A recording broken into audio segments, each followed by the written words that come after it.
ونصلي ونسلم على رسوله الكريم أما بعد فأعوذ بالله من الشيطان الرجيم بسم الله الرحمن الرحيم كتب عليكم الصيام كما كتب على الذين من قبلكم لعلكم تتقون صدق الله العظيم إن الله وملائكته يصلون على النبي يا أيها الذين آمنوا صلوا عليه وسلموا تسلیما۔ درود پاک پڑھیے۔ الصلاۃ والسلام علیکم۔ کی حمد و ثنا اللہ رب العالمین کے لیے جو کل کائنات کا خالق ہے، اور ہر طرح کے درود نبی رحمت شفیع امت صلی اللہ علیہ وسلم کی ذات پر، کہ حضور پر درود پڑھنا بے شمار رحمتوں اور برکتوں کا ذریعہ ہے۔ اللہ رب العالمین کے فضل اور احسان سے شعبان المعظم کی نصف ایام تو گزر چکے، اور اب ہم رمضان المبارک کی طرف رواں دواں ہیں۔ اب رمضان جو ہے وہ چند دن ہم سے دور رہ گیا ہے۔ ایک ہمارا معاشرتی ایک رواج ہے کہ جب کوئی مہمان آنے والا ہوتا ہے تو ہم اس مہمان کے شایان شان اس کے استقبال کی کوشش کرتے ہیں۔ مہمان کی کیفیت پہ ڈیپینڈ کرتا ہے وہ مہمان کیسا ہے۔ کچھ مہمان ایسے ہوتے ہیں کہ جن کی آمد کی تیاری ایک ماہ پہلے کر لی جاتی ہے۔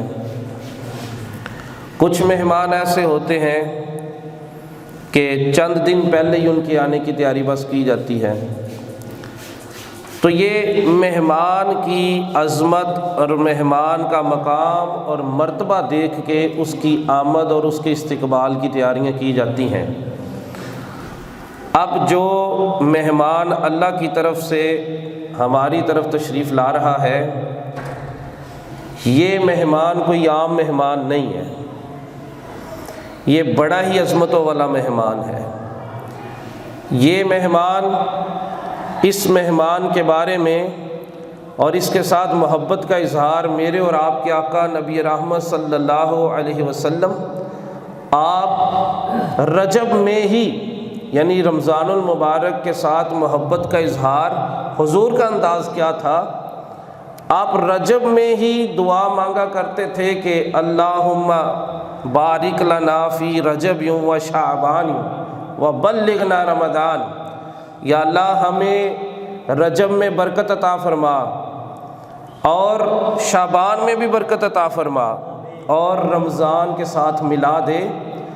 اب یہاں پہ بڑی خوبصورت بات علماء لکھتے ہیں، یہ حدیث پاک لکھنے کے بعد آپ فرماتے ہیں کہ میں یا آپ، ہم لوگ یہ دعا مانگے نا تو یہ سمجھ میں آتا ہے کہ ہم لمبی عمر کی دعا مانگے، یا اللہ ہمیں اتنی لمبی عمر عطا فرما کہ ہم رمضان المبارک کو دیکھ سکیں، کیونکہ ہمیں تو پتہ ہی نہیں ہے کہ کس گھڑی موت آ جائے۔ مگر نبی کریم صلی اللہ علیہ وسلم آپ کو اللہ تبارک و تعالیٰ نے ما کانا و ما یکون کا علم عطا فرما رکھا ہے، اور امام الانبیاء اللہ کی عطا سے سب کچھ جانتے ہیں۔ آپ کو پتہ ہے کہ رمضان کب آئے گا، میری زندگی میں کتنے رمضان آنے ہیں، اللہ نے اپنی عطا سے یہ علم دے رکھا ہے، تو پھر آپ کیوں یہ دعا مانگا کرتے تھے؟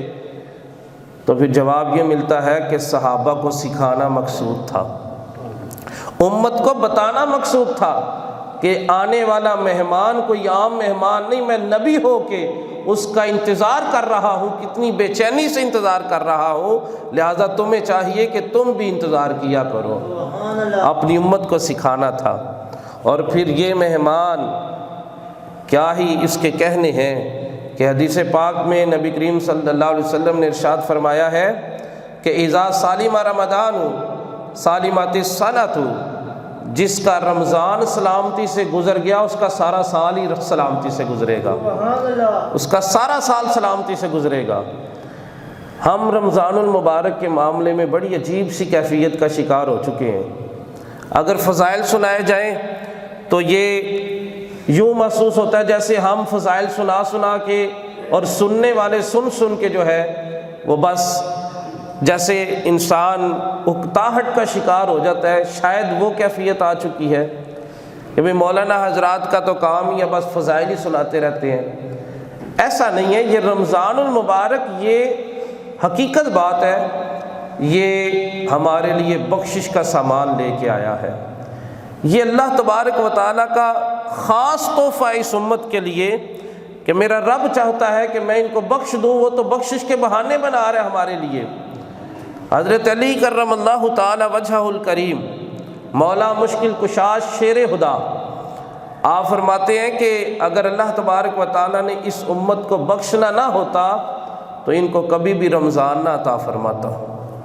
یعنی رمضان ہماری بخشش کے لیے تشریف لا رہا ہے۔ رمضان المبارک کی آمد کے سلسلے میں ہمارے اسلاف کا انداز کیا ہوا کرتا تھا، ہمارے بزرگ علماء کا انداز کیا تھا، ہمارے بڑوں نے رمضان المبارک کی آمد اور رمضان المبارک کے ساتھ ملنے کا جو ایک جذبہ اور جوش ہمیں عطا فرمایا وہ کیا ہے۔ لطائف المعارف میں علامہ ابن رجب حنبلی رحمۃ اللہ تعالی نے فرماتے ہیں کہ بزرگان دین رمضان سے پہلے 6 ماہ تک اللہ تبارک و تعالیٰ کی بارگاہ میں التجائیں کیا کرتے تھے۔ رمضان المبارک یا اللہ ہمیں رمضان نصیب ہو جائے، دعائیں مانگا کرتے تھے۔ رمضان کی آمد سے 6 ماہ پہلے اللہ کی بارگاہ میں التجائیں کرتے، یا اللہ رمضان مل جائے، یا اللہ رمضان ضرور عطا کرنا، ہمارے نصیب میں رمضان کو لکھ دینا۔ یہ اللہ والے ہیں جو رمضان کی قدر کو جانتے ہیں۔ اور پھر علامہ ابن رجب حنبلی لکھتے ہیں کہ جب رمضان ہو کے گزر جاتا تو باقی کے 6 مہینے رمضان کی قبولیت کی دعائیں مانگتے رہتے تھے۔ یا اللہ ہم نے رمضان میں تیرے شایان شان عبادت تو نہیں کر پائے، ہم رمضان المبارک کی قدر تو نہیں کر پائے، مگر میرے مولا تو بخشنے والا ہے، تو ہمارے ٹوٹے پھوٹے عمل کو بھی شرف قبولیت عطا فرما۔ تو رمضان المبارک کے آنے سے پہلے 6 ماہ اس کی آمد کی دعائیں مانگا کرتے تھے، اور جب چلا جاتا تھا پھر اس میں کی گئی عبادت کی قبولیت کی دعا مانگا کرتے تھے۔ یہ ہمارے اسلاف کا انداز تھا۔ ہمارے اسلاف اس طرح رمضان المبارک کو گزارا کرتے تھے، بلکہ نبی کریم صلی اللہ علیہ وسلم نے تو ایک دعا بھی ہمیں تعلیم فرمائی ہے، امت کو تعلیم فرمائی، اور حضور اکثر یہ دعا مانگا کرتے تھے۔ دعا کہ حضرت عبادہ بن صامت رضی اللہ تعالیٰ نے اس کے روایت کرنے والے ہیں، دعا کیا مانگا کرتے تھے؟ دعا یہ تھی، اللہم سلمنی من رمضان وسلم رمضان لی وتسلمہ منی متقبلا۔ اے اللہ مجھے ایسی آزمائش سے محفوظ رکھنا جو روزوں میں رکاوٹ بن جائے، اور رمضان کو میرے لیے محفوظ رکھنا، اور مجھے رمضان میں گناہوں سے دور رکھنا۔ یہ دعا مانگا کرتے تھے کون؟ امام الانبیاء، امت کو سمجھانے کے لیے، ورنہ آپ تو گناہوں سے پاک ہیں، آپ تو معصوم عن الخطا ہیں۔ تو امام الانبیاء کی ذات، ہمارے نبی جو ہمارے لیے رول ماڈل ہیں، جو ہمارے لیے اسوہ حسنہ ہیں، جن کی ذات کے بارے میں اللہ تبارک و تعالیٰ نے ہمیں حکم دیا کہ لَقَدْ كَانَ لَكُمْ فِي رَسُولِ اللَّهِ أُسْوَةٌ حَسَنَةٌ، تمہارے لیے تمہارے نبی کی ذات اسوہ حسنہ ہے۔ تمہارے نبی اپنے نبی کی باتوں کو، اپنے نبی کے انداز کو، اپنے نبی کے طریقہ کار کو، اس پہ چلتے رہو، اللہ تبارک و تعالیٰ تمہیں جنت عطا فرما دے گا۔ یعنی وہی طریقہ اس کے حضور جو ہے وہ قابل قبول ہے۔ تو یہ ہمارے لیے ہمارے نبی کی ذات جو ہے وہ ہی قابل تقلید ہے۔ تو آپ کا انداز کیا تھا کہ شعبان المعظم میں ہی اپنے آپ کو رمضان کے لیے تیار کر لیتے، شعبان المعظم میں ہی آپ اتنی کثرت کے ساتھ روزے رکھتے کہ جب رمضان آتا تو رمضان المبارک میں روزہ رکھنا جو ہے وہ عجیب محسوس نہیں ہوتا۔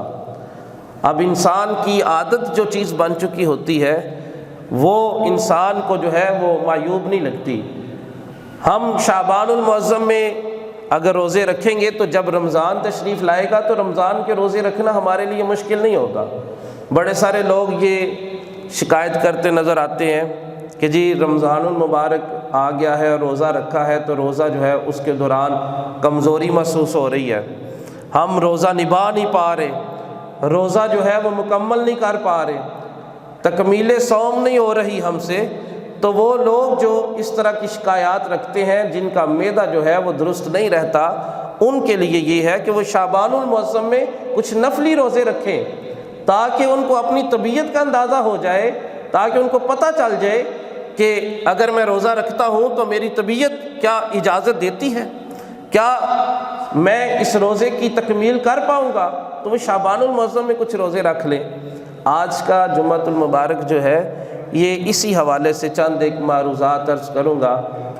وہ کیا ہے کہ کچھ نصیحت و برا ہے تاکہ یہ رمضان جو آ رہا ہے، اس رمضان کو زندگی میں جتنے رمضان گزر گئے وہ گزر گئے ہیں، اس رمضان کو ہم نے ایک ایسا رمضان بنانا ہے کہ جس رمضان میں ہماری زندگی کی روٹین بدل جائے اور ہماری زندگی کا انداز وہ انداز ہو جائے جو انداز امام الانبیاء کا ہوا کرتا تھا، وہ انداز ہو جائے جو صحابہ کا انداز ہوا کرتا تھا، وہ انداز ہو جائے جو ہمارے اسلاف کا انداز ہوا کرتا تھا۔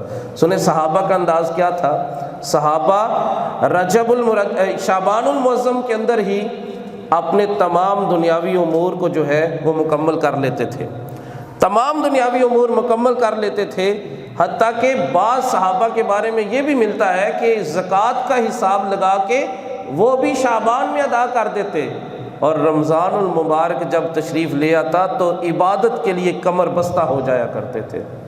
کیا آج ہم یہ عمل نہیں کر سکتے؟ 11 مہینے ڈٹ کے کمایا، دن رات محنت کی، صبح کے وقت بھی جاب کی ہے، اوور ٹائم بھی، نائٹ شفٹس بھی کی ہیں، تو کیا انسان وہ 11 مہینے جو ہے وہ جس نے کام کیا وہ 1 مہینہ اپنے آپ کو جو ہے وہ فرصت والا مہینہ نہیں بنا سکتا، اس کو صاحب فراغت نہیں ہو سکتا؟ کیا اس مہینے میں وہ تھوڑا سا کام کو جو ہے وہ کم کر دے، اس مہینے میں تھوڑی فراغت حاصل کر لے اور اس مہینے میں اپنے رب کو منانے میں کامیاب ہو جائے؟ حقیقت بات ہے، جس شخص کو وقت کی قدر پتہ چل جاتی ہے نا، وہ انسان کامیاب ہو جاتا ہے۔ عقل مند لوگ کہتے ہیں وقت ایک ایسی دولت ہے کہ اگر اس کو درست استعمال کیا جائے تو یہ انسان کو عروج کی بلندیوں تک لے جاتی ہے، اور اگر اس کا استعمال درست نہ کیا جائے تو انسان کو تنزلی اور زوال کی پستیوں کی طرف لے جاتی ہے، یہی دولت۔ تو نبی کریم صلی اللہ علیہ وسلم کی ایک حدیث پاک بھی اس پہ موجود ہے۔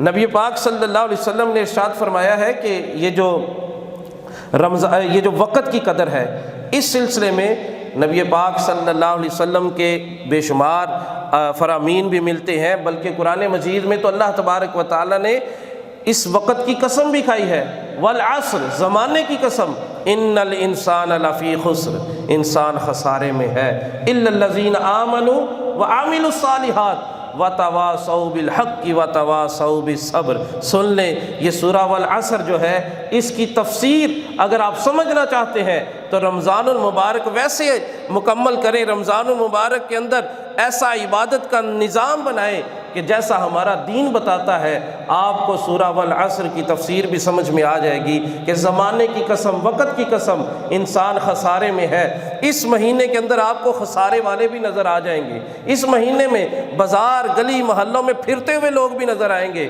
اور اسی مہینے کے اندر آپ کو وہ لوگ بھی نظر آئیں گے جن کو آپ کثرت سے تلاوت قرآن کرتا ہوا دیکھیں گے، کثرت سے ذکر اللہ کرتا دیکھیں گے، کثرت کے ساتھ جو ہے وہ اللہ تبارک و تعالیٰ کے حضور نوافل ادا کرتے ہوئے دیکھیں گے۔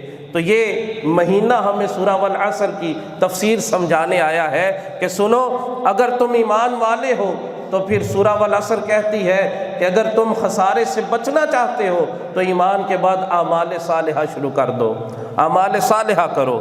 اور یہ مہینہ یہ ہمیں اعمال صالحہ کا ایک ایسا نظام لے کے آیا ہے کہ جس میں قیام اللیل بھی ہے، صوم النہار بھی ہے، صبح کے وقت روزہ ہے، رات کے وقت قیام ہے سحری کی یہ جو تراویح کی صورت میں، اور سارا دن روزہ رکھ کے آپ کا ایک ایک عضو جو ہے وہ اللہ کی عبادت کرتا ہے، ان دنوں کو جو ہے خدا را ان دنوں کو ضائع اور غفلت میں نہ گزاریے گا، ان دنوں میں اپنی روٹین بنا لیں۔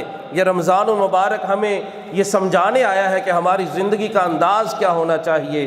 ہمارے اسلاف جو تھے وہ اسی رمضان المبارک میں جو ہے وہ اپنی زندگی کا تمام زندگی کا پچھلی جو گزر چکی اس کا محاسبہ کر لیتے تھے، اور آنے والی زندگی کے لیے ایک نئی پلاننگ کر لیا کرتے تھے۔ نبی کریم صلی اللہ علیہ وسلم نے ارشاد فرمایا، انسان دو نعمتیں انسان پر ایسی ہیں جن نعمتوں پر ان کی وجہ سے ان کے بارے میں بڑے سارے لوگ جو ہیں وہ غفلت کا شکار ہیں۔ وہ دو نعمتیں کیا ہیں کہ جن کے بارے میں لوگ غفلت کا شکار ہیں؟ صحابہ نے جب عرض کیا تو امام الانبیاء فرماتے ہیں کہ وہ دو نعمتیں، ایک صحت اور دوسرا فراغت ہے۔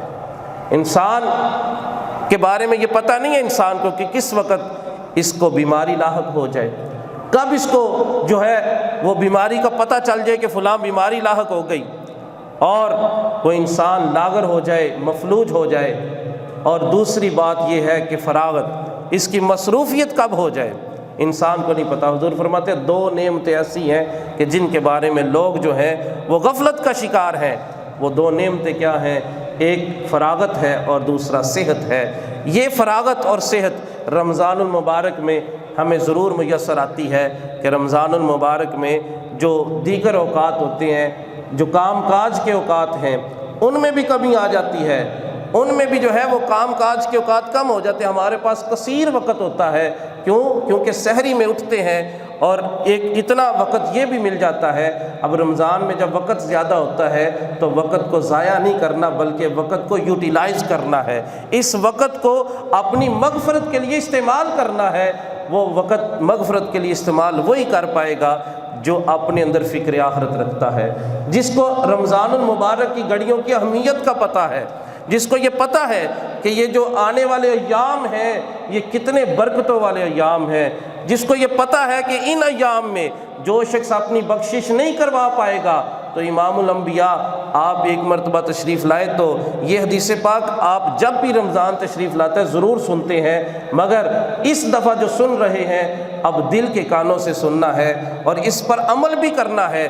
حضور نے فرمایا آمین، پھر دوسری دفعہ حضور نے فرمایا آمین، پھر تیسری دفعہ بھی حضور نے فرمایا آمین۔ جب خطبہ ختم ہوتا ہے تو صحابہ عرض کرتے ہیں حضور یہ 3 مرتبہ جو آپ نے آمین ارشاد فرمایا ہے، اس آمین کے پیچھے کیا حکمت چھپی ہوئی ہے؟ حضور فرماتے ہیں جب میں نے ممبر کی پہلی سیڑھی پر قدم رکھا تو جبریل آیا اور جبریل نے یہ دعا مانگی کہ یا اے اللہ کے حبیب وہ شخص ہلاک ہو جائے، اس کی ناک خاک آلود ہو جائے جس کے سامنے آپ کا ذکر کیا جائے اور وہ آپ پر درود نہ بھیجے۔ تو اس کی اس دعا پہ میں نے جو ہے وہ آمین کہا۔ پھر جبریل امین کہنے لگے کہ وہ شخص بھی ہلاک ہو جائے جس نے اپنی زندگی میں اپنے ماں باپ کو دونوں کو یا ایک کو پایا اور اس نے ان کی خدمت کر کے جنت نہ کما لی، بخشش نہ کروا لی، رب کو راضی نہ کر لیا، تو وہ بھی ہلاک ہو جائے، اس کی بھی ناک خاک آلود ہو جائے۔ تو حضور فرماتے ہیں پھر اس دعا پہ میں نے آمین کہا، اور تیسری دعا یہ مانگی کہ وہ شخص بھی ہلاک ہو جائے، اس کی بھی ناک خاک آلود ہو جائے کہ جس کی زندگی میں رمضان آیا اور اس نے رمضان المبارک میں اپنی بخشش نہ کروائی، وہ رمضان المبارک کے اوقات کو مکمل طور پہ جو ہے وہ ان سے فائدہ نہ لے سکا، رمضان المبارک کی گھڑیاں آئی مگر اس نے ضائع کر دی، وہ شخص بھی جو ہے وہ ہلاک ہو جائے، اس کی ناک خاک آلود ہو جائے۔ تو حضور فرماتے ہیں میں نے اس دعا پر بھی آمین فرمایا۔ تو دیکھیں کہ یہ امام الانبیاء دعا پر آمین کہنے والے ہیں اور جبریل امین دعا مانگنے والے ہیں، اس کی قبولیت میں کوئی شک نہیں ہے۔ تو پھر رمضان المبارک آ رہا ہے، پچھلے رمضان جتنے بھی گزرے اگر ہم ماضی کی جو ہے وہ جھروکوں میں جھانک کے دیکھیں تو ماضی میں شاید ہی کوئی رمضان ایسا ہو کہ کہ جس کے بارے میں ہم کہہ سکتے ہیں کہ میرا رمضان المبارک بڑا ہی عبادت میں گزرا تھا، میرا رمضان المبارک میں نے کثیر تلاوت بھی کی، میں نے رمضان المبارک میں عبادات کثرت سے کی، نفل عبادات بھی کی ہیں، میں نے رمضان المبارک بڑا جو ہے وہ اللہ کی رضا میں گزارا تھا، شاید ہی کوئی ایسا رمضان ہو۔ تو ابھی کچھ دن باقی ہیں، ابھی اگلا جمعہ بھی شعبان المعظم میں ہی ہوگا۔ میں اس رمضان کی وہ گھڑیاں جو بازاروں میں جو ہے وہ ضائع ہوں گی ان کو بچا لیا جائے، اور اس وقت بھی رمضان المبارک میں اللہ کی عبادت میں گزارا جائے، اس وقت بھی تسبیحات پڑھی جائیں، اس وقت بھی جو ہے وہ نفلی عبادت کی جائے۔ چند ایک امور ایسے ہیں جو میں ایک نصیحت کے انداز میں عرض کرنا چاہتا ہوں، اگر آپ مجھے کچھ سمجھتے ہیں تو یہ نصیحتیں چند ایک باتیں جو ہیں وہ ضرور ان پہ عمل کیجئے گا۔ سب سے پہلی بات یہ ہے کہ چونکہ بالغ پر رمضان کا روزہ فرض ہو چکا ہوتا ہے، اور جو عبادت فرض ہو جائے اس عبادت کے مسائل سیکھنا بھی فرض ہو جاتے ہیں۔ مجھے افسوس سے کہنا پڑتا ہے کہ روزے آ جاتے ہیں اور ہمیں بار بار فون کر کے پوچھا جاتا ہے جناب یہ معاملہ پیش آ گیا ہے، روزہ ٹوٹ گیا ہے، فلاں مسئلہ پیش آ گیا ہے، کیا روزہ ٹوٹ گیا؟ حالانکہ آپ پہ فرض تھا، یہ والا علم حاصل کرنا آپ پہ فرض تھا۔ جب روزہ فرض ہوا تو روزے کے مسائل سیکھنا، یعنی روزہ کن چیزوں سے ٹوٹتا ہے، کن امور سے روزے کی روحانیت میں کمی آتی ہے، یہ مسائل سیکھنا آپ پر فرض تھا۔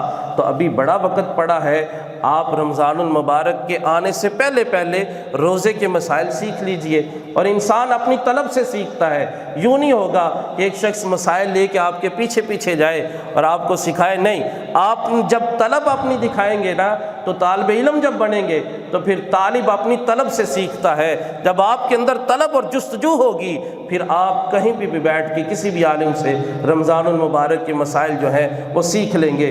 پھر اس کے بعد دوسری چیز جو میں عرض کرنا چاہتا ہوں وہ کیا ہے، وہ یہ ہے کہ اگر آپ قرآن مجید درست نہیں پڑھے ہوئے، تجوید کے ساتھ قرآن پاک نہیں پڑھے ہوئے، تو رمضان المبارک کے اندر کثیر تعداد میں جو ہے وہ سپارے پڑھے جاتے ہیں۔ قرآن پاک کے بارے میں لوگ بتاتے ہیں میں نے رمضان میں 4 قرآن پاک پڑھے ہیں، میں نے 5 قرآن پاک پڑھے ہیں۔ تو میں یہ کہتا ہوں کہ اس رمضان میں ایسا کرنا کہ درست انداز میں تجوید سیکھ لیجئے۔ تجوید جب سیکھ لیں گے نا، درست انداز میں جب سیکھیں گے، اور درست انداز میں کہتا ہوں درست اچھا پڑھا ہوا ایک پارہ بھی ہو سکتا ہے آپ کی بخشش کا ذریعہ بن جائے۔ اور اگر آپ تجوید سے نہیں پڑھ رہے، پھر اس کی ایک میں چھوٹی سی مثال دیتا ہوں۔ جیسے کہا جاتا ہے کہ قل هو اللہ احد، یہ قاف جو ہے یہ حروف قلقلہ میں سے ہے، اس کو پر پڑھا جاتا ہے، اور اس کو جو ہے وہ ہونٹ گول کر کے قل هو اللہ احد پڑھا جاتا ہے۔ اگر اس قاف کو آپ نے پر نہیں پڑھا اور آپ نے کہا قل هو اللہ احد، یہ دوسرا جو باریک کاف ہے وہ کہہ دیا، تو اس کے اور اس کے ترجمے میں زمین آسمان کا فرق آ جائے گا۔ اس کا ترجمہ بنتا ہے کہہ دیجئے اللہ ایک ہے، اے محبوب فرما دیجئے اللہ ایک ہے۔ اور اگر دوسرا کاف باریک پڑھیں گے تو اس کا ترجمہ بنتا ہے کھاؤ اللہ ایک ہے۔ تو دیکھیں الفاظ جو ہیں وہ جو اس کی ادائیگی ہے وہ ایک جیسی ہے، مگر تجوید آتی ہوگی تو پھر قرآن درست پڑھیں گے۔ اور سن لیں قرآن مجید کی سورہ فاتحہ ہر نماز کی ہر رکعت میں پڑھی جاتی ہے، اور جب ہم اس کے ساتھ قرآن کا تھوڑا سا حصہ بھی پڑھتے ہیں، ایک الگ سے سورت لگاتے ہیں یا 3 آیتیں لگاتے ہیں، وہ 3 آیتیں لگانا بھی جو ہے وہ بھی فرض ہے۔ تو اگر وہ درست نہیں لگائیں گے تو پھر نماز بھی ادا نہیں ہوگی، اور اگر نماز نہیں ادا ہوگی تو پھر روحانیت کیسی ملے گی، پھر دل کی دنیا کیسے پاک ہوگی، تو پھر کل اللہ کے حضور کیا جواب دیں گے؟ تو یہ سارے امور کو بأحسن و خوبی انجام دینے کے لیے ضروری کیا ہے کہ قرآن مجید تجوید کے ساتھ پڑھ لیں۔ اور سنیں میرے آقا کریم صلی اللہ علیہ وسلم، آپ چونکہ رحمت للعالمین ہیں، آپ تو ہیں ہی رحمت والے نبی، آپ فرماتے جو قرآن پاک درست انداز میں پڑھنا نہیں جانتا اب وہ درست سمجھنا شروع کر دیتا ہے، اب وہ اس کی طرف چل پڑا ہے کہ وہ تجوید سیکھ رہا ہے، اب وہ تھوڑا تھوڑا درست پڑھنا شروع کر دیتا ہے، تو اللہ تبارک و تعالیٰ اس کو 2 اجر عطا فرماتا ہے، اس کے لیے 2 اجر ہیں۔ اور پھر دوسری ایک اور حدیث پاک، رحمت بری حدیث پاک ہے، میرے آقا کریم صلی اللہ علیہ وسلم ارشاد فرماتے جو قرآن پاک کو یاد کرتے کرتے دنیا سے چلا جائے، حفظ کر رہا تھا، قرآن مجید حفظ کرنے کا بھی جذبہ ہمارے اندر ہونا چاہیے۔ یہ بھی عجیب بات ہے کہ ایک بچے کو حافظ قرآن بنا دیا اور ہم سمجھتے شاید ہم اس فریضے سے سبکدوش ہو گئے ہیں۔ یہ ہر مسلمان کے دل کی خواہش ہونی چاہیے کہ میرے سینے میں بھی تھوڑا سا قرآن جو ہے وہ یاد ہونا چاہیے۔ اگر تہجد کی سعادت ملتی ہے تو وہ یاد شدہ قرآن پاک، وہ جو سورہ یاسین آپ نے یاد کر رکھی ہے، وہ جو سورہ ملک آپ نے یاد کر رکھی ہے، وہ جو سورہ واقعہ یاد کر رکھی ہے، وہ تہجد کی رکعتوں میں پڑھا کرے۔ تو قرآن پاک یاد کرنا بھی جو ہے اس کا بھی ذوق اپنے اندر جو ہے وہ بنائے۔ تو حضور فرماتے ہیں جو قرآن پاک کو یاد کرنے کی نیت رکھتا ہے، قرآن پاک کا حافظ بننے کی نیت کرتا ہے اور قرآن پاک یاد کرتے کرتے دنیا سے رخصت ہو جاتا ہے، تو اللہ تبارک و تعالیٰ اس کی قبر میں فرشتوں کو بھیج دیتا ہے، وہ قیامت تک اس کو قرآن یاد کرواتے رہتے ہیں۔ چھوٹی بات نہیں ہے کہ قرآن پاک اگر بچپن میں نہیں حفظ کر پائے تو آؤ اب شروع کر دیتے ہیں، اب شروع کر دیتے ہیں۔ زندگی میں ہو گیا تو بڑی اچھی بات ہے، اگر نہ ہوا تو قبر میں فرشتے حفظ کروائیں گے۔ تو یہ چھوٹی سعادت کی بات نہیں ہے۔ اور پھر دوسری ایک اور چھوٹی سی بات عرض کرتا ہوں کہ قرآن پاک چونکہ تراویح میں ہم نے سننا ہے، تراویح کی ایک اپنی بہاریں ہیں، ایک قیام اللیل کی ایک جو ہے وہ ہمیں پریکٹس کروائی جا رہی ہے کہ راتوں کو یوں نوافل ادا کیا کرو۔ تو تراویح جہاں پہ سننی ہے آپ نے، وہ منتخب ایسے قاری صاحب کریں کہ جن کی قرات اچھی ہو، جن کے پیچھے قرآن پاک سنتے سنتے آپ کے دل کے اندر جو ہے وہ ان کی آواز لگتی ہو، آپ کے دل کے اندر روحانیت کو برپا کر دینے والی الفاظ ہو، ان کی آواز، ان کا بولنے کا انداز، ان کی تجوید، ان کی قرات ایسی خوبصورت ہو کہ آپ کا بھی جی چاہے کہ یہ ابھی قاری صاحب جو ہیں وہ قرآن پاک پڑھتے رہیں، اے کاش کہ یہ بندہ قرآن پڑھتا رہے اور میں ساری رات سنتا رہوں۔ آپ ایسے جو ہے وہ امام صاحب جو تراویح میں قرات کر رہے ہوں ان کا انتخاب کریں۔ اور اللہ کے فضل سے میں اور آپ ہم لوگ خوش قسمت ہیں کہ ہماری اس مسجد کے جو امام صاحب ہیں بڑی بڑی دور سے لوگ جو ہیں وہ ان کی قرات سننے کے لیے آتے ہیں۔ حقیقت بات ہے، میری ایک جگہ پہ ملاقات ہوئی تو پوچھنے لگے آپ کدھر جمعہ پڑھاتے ہیں؟ تو میں نے بتایا میں فلاں جگہ پہ جمعہ پڑھاتا ہوں۔ کہتے ہیں جن کے قاری صاحب کی قرات بڑی اچھی ہے۔ میں نے کہا جی بالکل، آپ کو کیسے پتہ ہے؟ وہ بندہ یہاں کا نہیں تھا۔ کہتے ہیں میرے کچھ رشتہ دار رہتے ہیں راہ والی میں، میں جب بھی ان کے پاس جاتا ہوں تو میں فجر کی نماز اسی مسجد میں ادا کرتا ہوں اور میرا جی چاہتا ہے بندہ قرآن پڑھتا رہے اور میں سنتا رہوں۔ تو الحمدللہ یہ سعادت ہمیں حاصل ہے۔ تو آپ نے تراویح میں جو ہے وہ پورا اہتمام کر کے آنا ہے اور قرات کو سننا ہے۔ پھر اس کے بعد کیا ہے کہ رمضان المبارک میں ایک جو عجیب سی بات ہے وہ بھی میں اپنے نوجوان بھائی، یہ جو بچے ہیں، ان سے کرنا چاہتا ہوں کہ شاید ہمارے نوجوان سمجھتے ہیں کہ رمضان میں کرکٹ کھیلنا ضروری ہے، اور رمضان المبارک میں تراویح کے بعد ہر گلی، ہر محلہ، ہر گراؤنڈ میں لائٹیں لگا کے کرکٹ شروع کر دیتے ہیں۔ یہ دن ضائع کرنے والے وقت ہے ہی نہیں۔ یہ تو ایک ایک لمحہ جو ہے یہ اللہ کا انعام ہے، یہ تو ایک ایک لمحہ جو ہے وہ اللہ تبارک و تعالیٰ نے ہماری بخشش کے لیے بھیجا ہے۔ ان لمحات کو کرکٹ کھیلنے میں، دوسروں کو جو ہے وہ تنگ کرنے میں نہ گزاریے گا۔ رمضان المبارک سے ہٹ کے 11 مہینے آپ نے کرکٹ کھیلا، دن کو بھی کھیلا، رات کو بھی کھیلا، تو خدا را یہ رمضان المبارک کو ذرا کرکٹ سے محفوظ رکھیں۔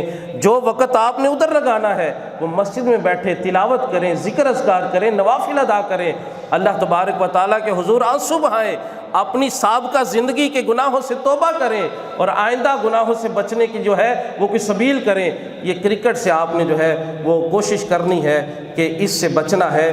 حضرت عبداللہ ابن عباس رضی اللہ تعالیٰ عنہ سے پوچھا گیا کہ حضور دو طرح کے لوگ ہیں، وہ دو طرح کے لوگ جو ہیں وہ ان کے اندر کچھ خصوصیات ہیں۔ ایک طرح کے لوگ ایسے ہیں جو نوافل بڑی کثرت سے ادا کرتے ہیں اور فرائض بھی ادا کرتے ہیں، مگر جتنی کثرت سے نوافل ادا کرتے ہیں اتنی ہی کثرت کے ساتھ گناہ بھی کرتے ہیں۔ جیسے ہمارے ہاں پایا جاتا ہے کہ رمضان المبارک میں تسبیح بھی آ گئی ہے، رمضان المبارک میں مسجد کے اندر بھی وقت گزر رہا ہے اور ناجائز تعلقات بھی جاری ہیں، اور ساتھ ساتھ جو ہے وہ نگاہ کی حفاظت کا بھی کوئی معاملہ نہیں ہے، نگاہ کی حفاظت بھی نہیں ہو رہی اور غیبت بھی چل رہی ہے، اور جہاں یہ بھی نہیں پتہ چلتا کہ ہم مسجد میں بیٹھے ہوئے ہیں وہیں پہ غیبت، چغلی، جھوٹ، بہتان یہ سب کچھ چل رہا ہوتا ہے۔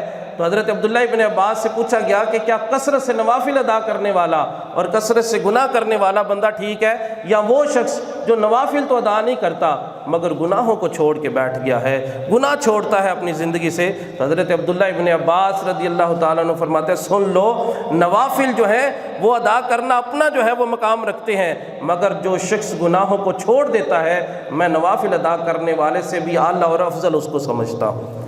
گناہ بھی چھوڑنے ہیں، صرف نیکی کے کام نہیں کرنے۔ نیکی کا کام یہ ہے کہ آپ گناہوں کو چھوڑ دیں۔ گناہ جب چھوڑیں گے تو یہ رمضان کا جو روح ہے وہ ہمیں مل جائے گی۔ رمضان المبارک کے بارے میں حضور نے فرمایا یہ غم خواری کا مہینہ ہے، شہر المواسات ہے، یہ غم خواری کا مہینہ ہے، یہ غریبوں کے ساتھ اظہار ہمدردی کا مہینہ ہے۔ اور آج ہمارا انداز رسمی سا ہو گیا ہے، رسمی انداز ہے جناب۔ آج ہم نے چوک کے اندر اتنے لوگوں کے روزے کھلوائے ہیں۔ چوک میں روزے کھلوانے کا کیا جو ہے وہ اس کے پیچھے کون سا جو ہے ریزن ہے، اس کے پیچھے کون سی دلیل ہے ہمارے پاس کہ ہمیں حضور نے فرمایا کہ چوک میں روزے کھلوانے ہیں، میدان میں روزے کھلوانے ہیں؟ آپ جن لوگوں کے روزے کھلوانا چاہتے ہیں آپ ان کے گھروں تک راشن تو پہنچا سکتے تھے نا۔ آپ چھپ چھپا کے ان کے گھروں تک راشن پہنچائیں۔ یہ دکھلاوا، یہ لوگوں کو دکھانا کہ جناب میں نے اس دفعہ دسترخوان لگا دیا ہے، اتنے لوگوں کو کھانا کھلایا ہے، اس سے بہتر ہے کہ چھپ کے جو ہے ان کی مدد کر دیں۔ امام الانبیاء فرماتے، ترمذی شریف کی حدیث پاک، یہ آخری بات عرض کر رہا ہوں، حضور فرماتے 3 طرح کے لوگ ایسے ہیں جن سے اللہ محبت فرماتا ہے۔ چھوٹی بات ہے، میں دعویٰ کر دوں میں اللہ سے پیار کرتا ہوں، اللہ سے محبت کرتا ہوں، تو یہ تو ایک انسان کی اپنی کیفیت ہے، کوئی کر سکتا ہے، مگر حضور فرما رہے ہیں 3 طرح کے لوگ ایسے ہیں کہ جن سے اللہ محبت فرماتا ہے۔ ان میں سب سے پہلا شخص کون ہے؟ جو چھپ کے صدقہ کرتا ہے، چھپ چھپا کے صدقہ کرنے والا۔ دوسرا شخص کون ہے؟ رات کو سب سو جائیں اور یہ اٹھ کے اللہ کے کلام قرآن کی تلاوت کرنے والا ہو۔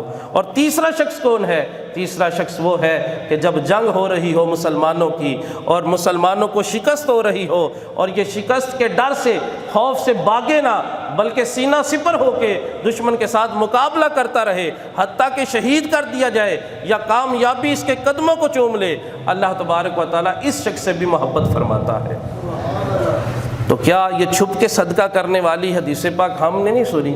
تو رمضان المبارک میں وہ رسمی جو معاملے ہیں ذرا ان سے نکل کے اس رمضان کو اپنی بخشش والا رمضان بنانا ہے۔ یہ میں 10-12 دن پہلے اس وجہ سے عرض کر رہا ہوں کہ ان دنوں میں ہم رمضان کی تیاری کر لیں، اپنے آپ کو فارغ، جو فراغت والے، فرصت والے لمحات ہیں وہ لے آئیں۔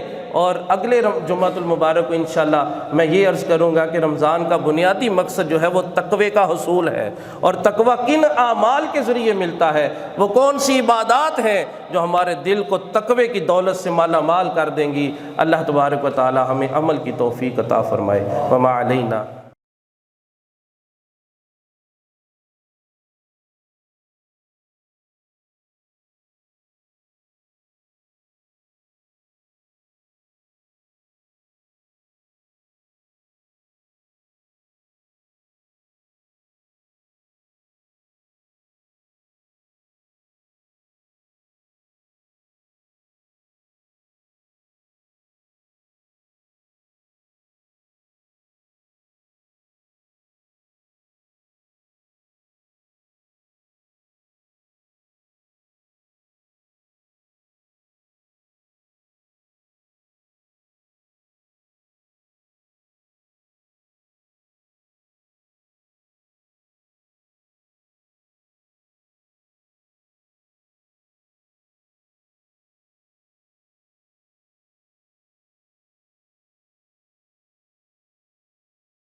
جو ہمارے دل کو تقوی کی دولت سے مالا مال کر دیں گی۔ اللہ تبارک و تعالی ہمیں عمل کی توفیق عطا فرمائے۔ وما علینا